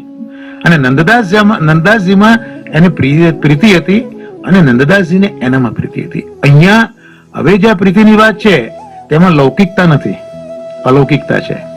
એનું કારણ શું છે કે મહાપ્રભુજીના જે સેવકો છે એ બધા નિર્ગુણ છે. નિર્ગુણ એટલે ગુણ વગરના નહીં, નગુણા કઈ એવા નહીં, પણ એમનામાં પ્રાકૃત સત્વ રજ અને તમ એમાં હોતા નથી. જે પ્રાકૃત ધર્મો છે સત્વ રજ અને તમ એ આ મહાપ્રભુજીના સેવકોમાં હોતા નથી. આ રીતે નિર્ગુણ છે. પણ એમનામાં ગુણ તો છે. કયા ગુણ છે? અપ્રાકૃત ગુણો છે. અપ્રાકૃત ગુણો એટલે ઠાકોરજીએ પોતાની લીલા માટે એમનામાં સત્વ રજ અને તમ અલૌકિક રીતે પધરાવી આપ્યા છે. ઠાકોરજીએ પોતાની જેમ એક નાનું બાળક હોય એને જુદી જુદી રમતો રમે તો વિવિધતા લાગે, એકની એક જગ્યાએ બેસવાનું હોય તો એને મજા ના આવે, એ પોતે કંટાળી જાય. પેલા શું કહે કે નિર્જીવ વસ્તુ બી ઘણી વખત વિચારમાં પડી જતી હોય, એમનું મૂળ બદલતી હોય. નિર્જીવ વસ્તુ એક સૌરાષ્ટ્રમાં એક રજવાડા હતા રાજા, તે કંઈક ફોરેન ફરવા આવેલા, તે એક એવી ઘડિયાળ લઈ આવ્યા કે એમાં સમય આવે એટલે પક્ષી બહાર આવે અને બોલે કે 12 વાગ્યા, 2 વાગ્યા. એટલે પેલા રજવાડાને બહુ આનંદ થયો કે આ તો ચલો હું જઈને આનું પ્રદર્શન કરું. એટલે એમણે બધું ગોઠવ્યું અને બધાને બોલાયા દર્શન કરવા માટે કે ભાઈ જો હું આ લઈને આવ્યો છું, તમે આને જુઓ. એટલે ઠાકોરજીએ પણ પોતાની લીલામાં કંઈક નવીનતા આવે એટલે કોકનામાં અલૌકિક સત્વ ધર્મ મૂક્યો, અલૌકિક રજસ મૂક્યો, અલૌકિક તામસ મૂક્યો. અને આ બધા જે ભક્તો છે એ ભક્તોના એક એક પગલા, એક એક ક્રિયા ઠાકોરજીની પ્રેરણાથી જ થાય, એમના મનથી ન કરે. જેમ 3 તુંબાવાળા વૈષ્ણવ હતા, આપણે 2 દિવસ પહેલા જ વાર્તા સાંભળી હતી. તો 3 તુંબાવાળા વૈષ્ણવ ખરેખર રાજાના રાજધાનીમાં જવા નહોતા નીકળ્યા, એ તો જવા નીકળ્યા હતા બીજે, પણ વરસાદી માહોલમાં રસ્તો ભૂલ્યા અને રાજાને ત્યાં પહોંચી ગયા. તો અહીંયા કોની ઈચ્છા છે? ભગવદ ઈચ્છા છે. રસ્તો ભૂલાવે પણ ઠાકોરજી, રસ્તો ન બતાવે પણ ઠાકોરજી. ત્યાં પછી આપણે ક્લેશ કરે મારે તો અમેરિકા જવું તો હું ક્યાં લંડન પહોંચી ગયો, પણ એ ઠાકોરજીની ઈચ્છા હોય તો તમારે લંડન પણ જવું પડે. એટલે આજે ભગવદ ભક્તો છે એમના જીવનનું પ્રત્યેક પગલું એ માત્ર ને માત્ર ઠાકોરજીની ઈચ્છાથી જ ચાલે છે, એમાં એમની પોતાની ઈચ્છા કોઈ દિવસ સામેલ હોતી નથી. એટલે આ સત્વ રજ અને તમ જેમ લૌકિકમાં કામ, ક્રોધ, લોભ, મોહ, મદ, મત્સર વગેરે પેદા કરે છે, એમ અલૌકિકમાં પણ આ સત્વ રજ તમ કામ, ક્રોધ, લોભ, મોહ, મદ, મત્સર પેદા કરે જ. પણ લૌકિક સત્વ રજ તમથી જે આ ષડ રીપુઓ ઉભા થયા એ માણસને નુકસાન કરે, પ્રભુથી દૂર લઈ જાય. અને અહીંયા અલૌકિક જે આ બધા એનામાં સત્વ રજ વગેરે કામ, ક્રોધ આવ્યા એ ભગવદ ઈચ્છાથી આવ્યા છે. કારણ કે જો મોનોટોનસ લાઈફ હોય તો આપણને ન ગમે. તમે ક્રોધ કરો, ક્રોધથી કંઈક થાય તો પછી ઠાકોરજીને કંઈક નવી લીલા કરવાનું મન થાય. તમે આમ ચૂપચાપ બેસી જ રહો, તેમાં ઠાકોરજીને મજા ના આવે. ફોર એ વાઇલ ઠીક છે કે, પણ થોડીક વાર થાય એટલે આપણે છોકરું બી નાનું હતું, ઉભું થઈને આમ દોડે તેમ દોડે, એક જગ્યાએ તમે બેસે, આપણને પણ એક જગ્યાએ એટલું બધું ન ગમે. એમ ઠાકોરજીને પોતાને લીલા કરવી છે, લીલા માટે વિવિધતા જોઈએ. આ આખું વિશ્વ છે પ્રભુનું ક્રીડાભાંડ છે. મહાપ્રભુજી પોતાના વેદાંતમાં કહે છે કે આ જગત છે એ ઠાકોરજીનું ક્રીડાભાંડ છે અને આપણે બધા એ ઠાકોરજીના રમકડા છે. એટલે ઠાકોરજી જેમ આપણને રમાડે તેમ આપણે રમવાનું છે. પણ આપણે એવું માની બેઠા કે આ જગત આપણા માટે છે, આપણા ભોગ માટે છે, આપણા આનંદ માટે છે. એટલે જરાક આપણી ગમતી વસ્તુ ન થઈ એટલે પછી આપણે બધા એકદમ અપસેટ થઈ જઈએ, ડિપ્રેશનમાં જતા રહીએ, એન્ઝાયટી ચાલુ થઈ જાય, બધું જ ચાલુ થઈ જાય. પણ આપણે મનમાં બહુ જ આ કન્સેપ્ટ સ્વીકારા જેવો છે મહાપ્રભુજીના વેદાંતનો કે આ જગત છે એ પ્રભુને રમવાનું સ્થળ છે. પ્રભુને એની મોજ પ્રમાણે જેમ રમવું હોય તેમ રમે. જેમ છોકરા બે, નાનું છોકરું હોય, બે રમકડા ભેગા બી કરે અને ઈચ્છે તો રમકડાને જુદા બી કરે. છોકરાની મુસાફરી પર જેમ પ્રભુ કોઈક વખત આપણને મેળવે, કોઈક વખત આપણને દૂર પણ કરે, એ ભગવત ઈચ્છા છે. એટલે અહીંયા નિત્ય લીલામાં કે શાશ્વત કલ્પે લીલામાં પ્રભુના બધી જુદી જુદી લીલા કરવી હોય એટલે સત્વ રજ તમ ગુણ એ પધરાવે. પણ આ અલૌકિક ગુણો પ્રભુને પ્રસન્ન કરે છે, પ્રભુના સુખ માટે છે. એમાં એ લોકોનું કોઈ વેસ્ટેડ ઇન્ટરેસ્ટ નથી. એટલે લૌકિક આ સળરીપો અને અલૌકિક આ ધર્મો, એમાં આસમાન જમીનનો ફરક છે. એટલે જે મહાપ્રભુજીના સેવકો છે એ બધા નિર્ગુણ છે. એટલે મહાપ્રભુજી ના એ સેવકો બન્યા, એમનામાં આ અલૌકિક સત્વરજ તમો ગુણ નથી રહ્યા. એ અલૌકિક સત્વરજ તમો ગુણ પ્રત્યેક 84 વૈષ્ણવના એ ગુસાઈજીના ભાવ રૂપે, ગુસાઈજીના સેવકના ભાવ રૂપે પ્રગટ થયા. એટલે ત્યાં જે વૈષ્ણવ વાર્તામાં આપણે જોઈએ છે કે દાખલા તરીકે દામોદરદાસ સરસાનીજી, તો ભાઈ નાથજી છે કે કૃષ્ણદાસ છે, બધા એમના સત્વરજતમ એ એમના 3 સ્વરૂપો થયા. એટલે એ જે 84 વૈષ્ણવ છે એમાંથી પ્રગટ થયા નહીં, પણ એ જે ભાવ હતો, અલૌકિક ભાવ, ભાઈ સાત્વિક અલૌકિક ભાવ, રાજસ અલૌકિક ભાવ, તામસ અલૌકિક ભાવ, એ ભાવ આ ગુસાઈજીના સેવકોમાં આવ્યો. એટલે 84 નિર્ગુણ ભક્તો મહાપ્રભુજીના હતા. એટલા માટે એમના 3 અલૌકિક ભાવનું મિશ્રણ કરતા 252 વૈષ્ણવો એ આપણા ભૂતલ ઉપર બિરાજ્યા.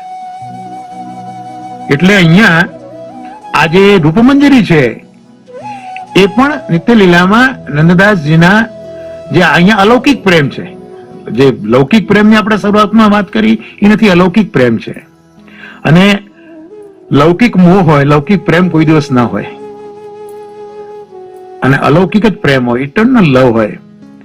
એ આખી વસ્તુ જુદી. એ પ્રેમમાં તો ન્યોછાવરીની ભાવના હોય, અને પ્રેમમાં તો ન્યોછાવરીની ભાવના હોય. ગુજારે જે શિરે તારે જગતનો નાથ તું સહેજે, ઘણું પ્યારું જે પ્યારા એ અતિ પ્યારું ગણી લેજે. આ જે બાલાચંદની મસ્તી છે એ મસ્તી એ પ્રેમ કહેવાય.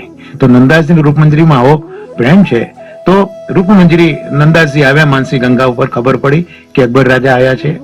એ આવ્યા અને રૂપમંજરીને મળવા માટે ગયા. જો કે રૂપમંજરી ઠાકોરજીને ભોગ ધરી રહી છે, તો ત્યાં રાજભોગ ધર્યો છે. અને નંદાસજી જુએ છે કે ગોરધનનાથજી પધાર્યા. જો આ માર્ગ કેટલો બધો ફલ ફલિત હોય ફલ રૂપ જાને. સુરદાસજી કહે છે ને, ફલ ફલિત હોય ફલ રૂપ જાને. આ આખી સેવા છે એ જ ફલ છે. સેવા એ ક્રિયાકાંડ નથી, એ ફલ છે.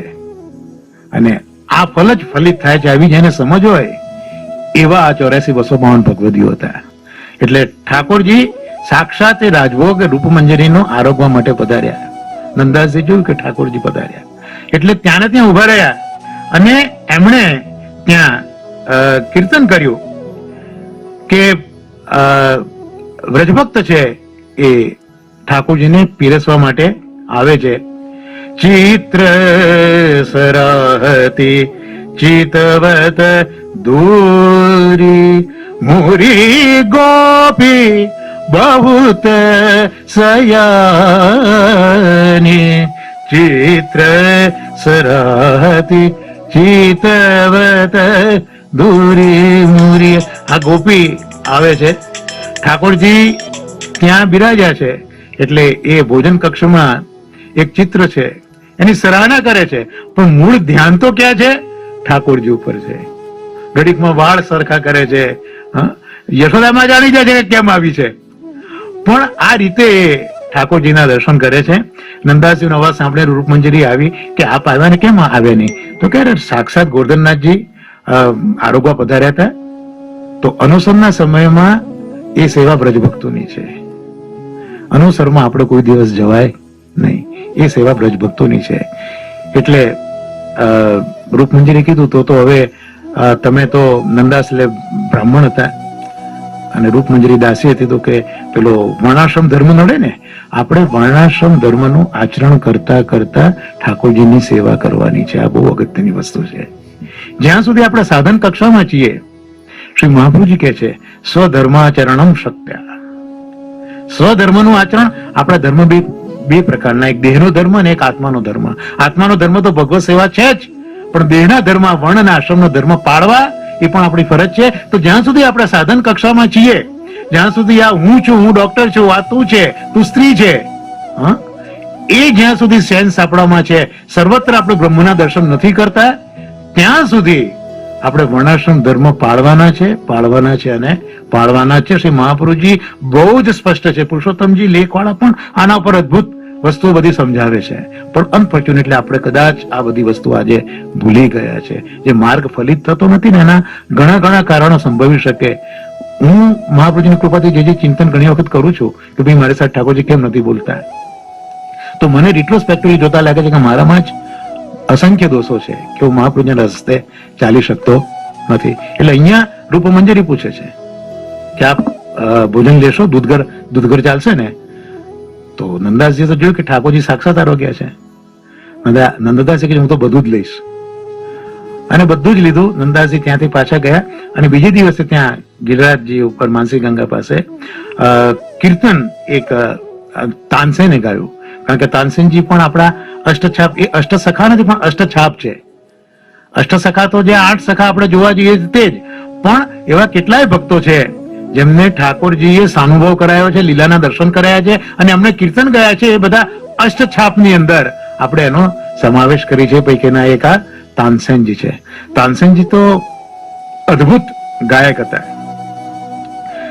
તાનસેનજીના કલા માટે એક કવિએ લખ્યું છે કે બિધના यह जिय जान के शेष न दिए कान, बिधना यह जिय जान के शेष न दिए कान, धरा मेरु सब डोलते सुन तान सेन की तान.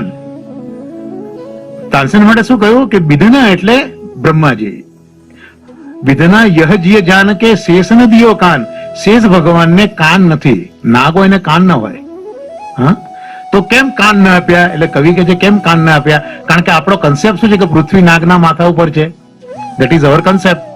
તો પૃથ્વી નાગના માથા ઉપર હોય અને તાનસેન ગાતા હોય અને જો આમ માથું ડોલે, કાન હોય તો સાંભળે તો માથું ડોલે તો ધરતીકંપ થાય, ભૂકંપ આવે. એટલે વિધાતાએ કાન આપ્યા નથી. કોને? નાગને, કે જેથી તાનસેનની તાન સાંભળવી ન પડે. આટલી ઊંચી કક્ષા તાનસેનની ગીતમાં હતી. તાનસેને ઘણા ઘણા રાગો પણ બનાવ્યા છે. દરબારી કાનડા, મિયા કી મલ્હાર, ઘણા ઘણા રાગો બનાવ્યા છે. આ બધા વિષયો છે કે તેમાં ખૂંપી જતા બધું બાજુ જતું રહેશે, એટલે બહુ લાંબુ આગળ જતો નથી હું. તો તાનસેન જે કીર્તન ગાયું,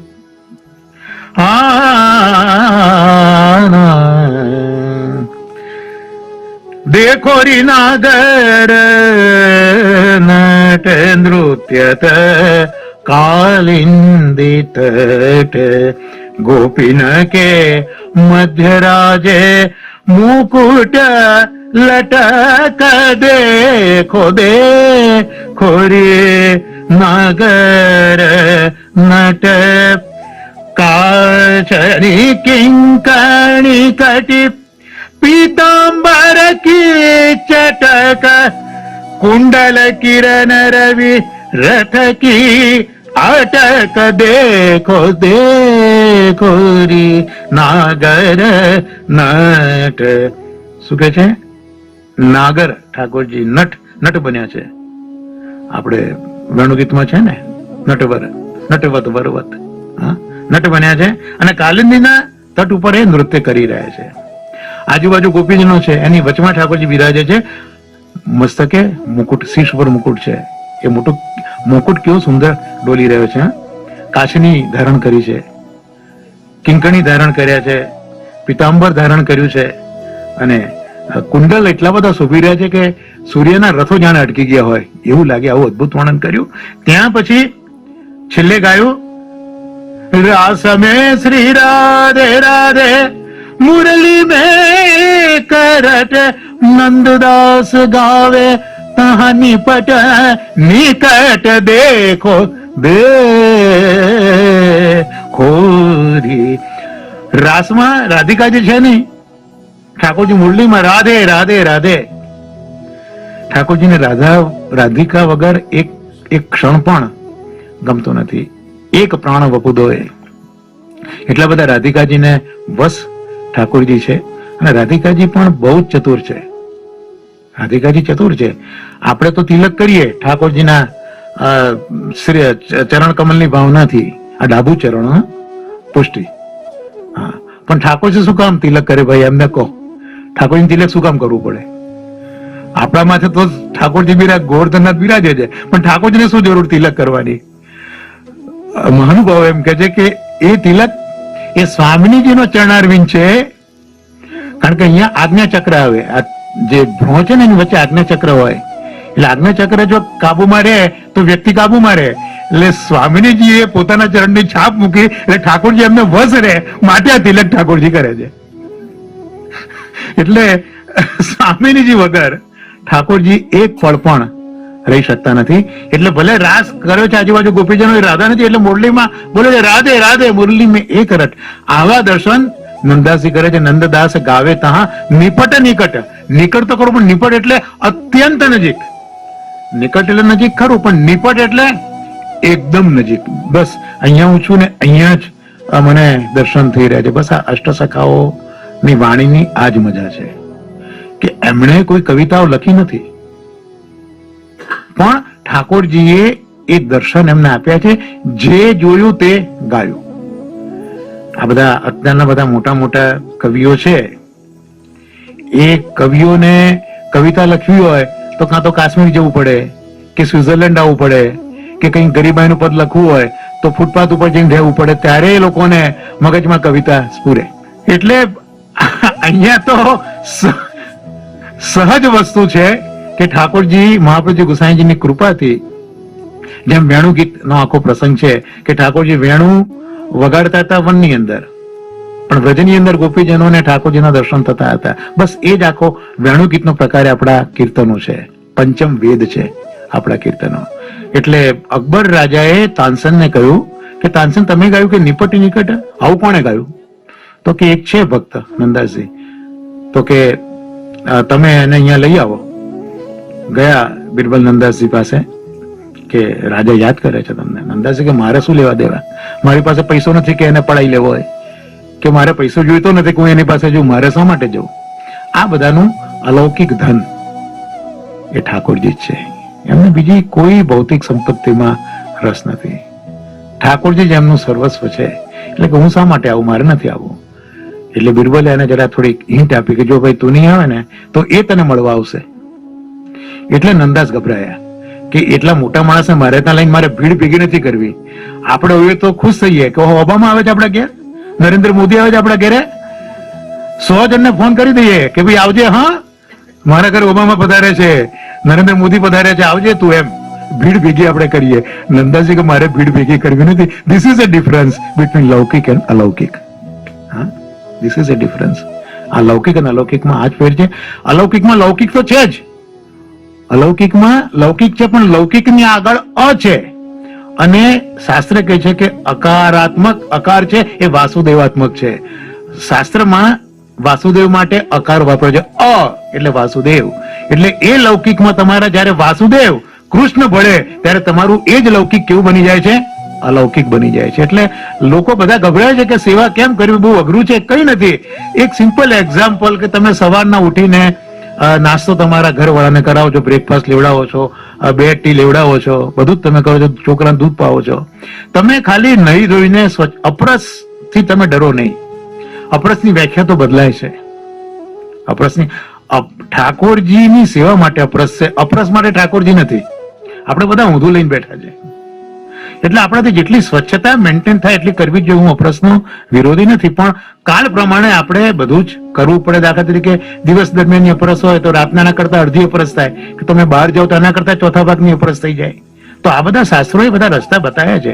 પણ અહીંયા તમે સ્વચ્છ થાઓ, ધોયેલા કપડા પહેરો, બીજા કોઈને તમે અડકો નહીં. હા, અને પહેલા તમે ઠાકોરજીનો મંગળ ભોગનો તૈયારી કરી દો, ઠાકોરજીને ધરી દો. એ ધર્યા પછી પ્રસાદી થાય એ તમે તમારા છોકરાઓને કે તમારા પતિને એ દૂધમાંથી ચા તમે બનાવી આપો.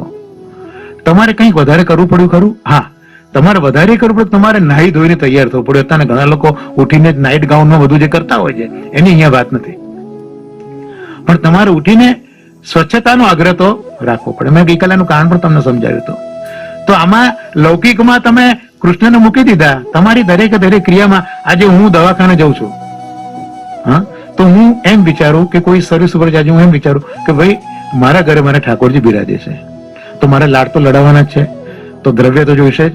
તો ઠાકોરજીને મારે દ્રવ્યથી લાડ લડાવવા છે, માટે હું ધંધો કરવા માટે જઉં છું.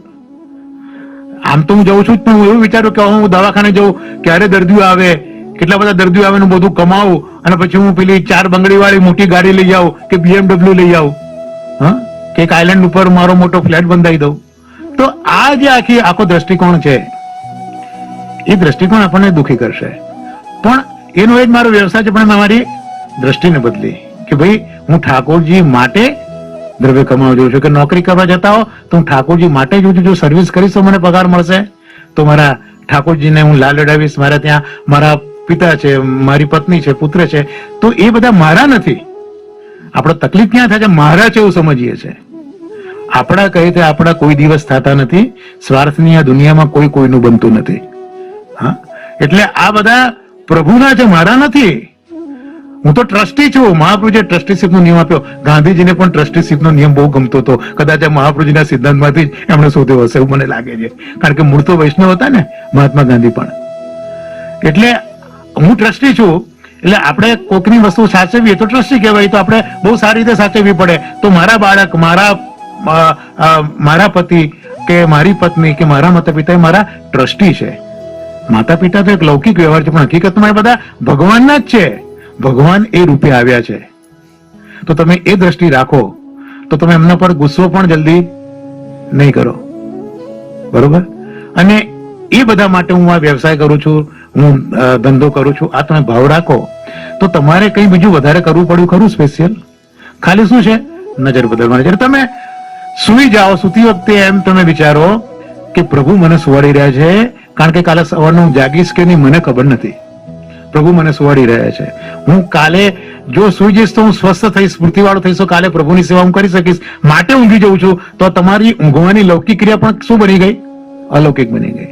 તમે ઉઠો છો, ઉઠીને તમે તૈયાર થવા, અરે આજે મારે તો આ મિનિસ્ટરને મળવા જવાનું છે, આજે તો મારે આ ગવર્નરને મળવા જવાનું છે. નો, પ્રભુએ મને જગાડ્યો, પ્રભુના માટે હું જાગ્યો. હા, તો તમારી જાગવાની ક્રિયા પણ શું થઈ ગયો? સેવા થઈ ગઈ. લૌકિક શેમાં પરિવર્તિત થયું? અલૌકિકમાં. તો લૌકિક અને અલૌકિકને આ રીતે તમે સમજીને લૌકિક પ્રત્યેક કાર્યમાં કૃષ્ણને કેન્દ્રમાં રાખો. આપણે બધા કૃષ્ણને ખૂણામાં મૂકી દીધો છે. મોટું ઘર હોય પણ કૃષ્ણ ગોખલામાં બિરાજતા હોય. પણ કૃષ્ણને આપણા જીવન રૂપી વર્તુળમાં કૃષ્ણ જો કેન્દ્રમાં હશે તો આપણે કૃષ્ણની આજુબાજુ જ ફર્યા કરીશું. પણ કેન્દ્રને જો પરિઘ તરફ લઈ ગયા તો આખું વર્તુળ એ પછી અનિવન થઈ જશે. એટલે નજરને બદલવાની જરૂર છે. કોકે કહ્યું છે નજર કો બદલો નજારે બદલ જાएंगे, नजर को बदलो नजारे बदल जाएंगे, सोच को बदलो सितारे बदल जाएंगे, कश्ती नाव कश्ती को बदलने की जरूरत नहीं है, दिशा को बदलो किनारे बदल जाएंगे. तो महापुरुषે આટલી ઉચ્ચ એક ભેટ આપણને વૈષ્ણવોને આ રીતે કરી દીધી છે. એટલે અહીંયા કહ્યું કે નંદદાસ ગાય તાં નિપટ નિકટ. પેલો રાજા માનવા તૈયાર નહીં. નંદદાસજીને એટલા માટે જ બોલાય કે ભાઈ આ તમે ખોટું કેમ બોલો છો? મહાપ્રભુજી ગુસાઈજીના સિવાય કોઈ દિવસ ખોટું બોલે જ નહીં. તો કે હું ખોટું નથી કહેતો, મેં આવું જોયું જ છે. તો કે હું કઈ રીતે માનું? તો કે જાઓ તમે અંદર તમારી દાસી છે ને જઈને પૂછી આવો. રાજા અકબર બિરબલને બેસાડીને ગયા નંદદાસ પાસે દાસીને પૂછવા કે આ નંદદાસ ગાય છે કે નંદદાસ ગાય તો નિપટ નિકટ. તો એનો શું અર્થ, એનો શું ભાવ? એ સાંભળીને જ રૂપ મંજરીનો દેહ ત્યાં ને ત્યાં એના પ્રાણ નીકળી ગયા. રાજા ગભરાઈ ગયો, દોડતો આવ્યો અને બહાર જોયો તો બિરબલ પાસે નંદદાસજી પણ પોતાનો પ્રાણ છોડી દીધેલો. રાજાએ કીધું કે બિરબલા શું થયું? તો કે રાજા તમને નહીં સમજાય. આ તો એક અલૌકિક પ્રેમની રીત છે કે જ્યાં જાન ફેસાનીની વાત છે ત્યાં રૂપ મંજરી અને આ નંદદાસ વચ્ચે જે અલૌકિક પ્રેમ છે એ પ્રેમમાં પ્રભુ ખાતર, ગોર્ધનનાથ ખાતર બંને જણાએ પોતાનો ધર્મ છુપાયેલો રાખ્યો. આપણે તો બધી જગ્યાએ ધર્મ પ્રગટ કરતા રહીએ અને આમને પોતાનો ધર્મ છુપાઈને રાખ્યો. તો આવી આ નંદદાસજીની અદભુત વાત આપણે ગુસાઈજીની કૃપાથી કરી. 1560માં એમનો જન્મ થયેલો અને 1640માં માનસી ગંગા ઉપર એમને દેહ છોડ્યો. આ 80 વર્ષનું આયુષ્ય નંદાસજીએ ભોગ્યું છે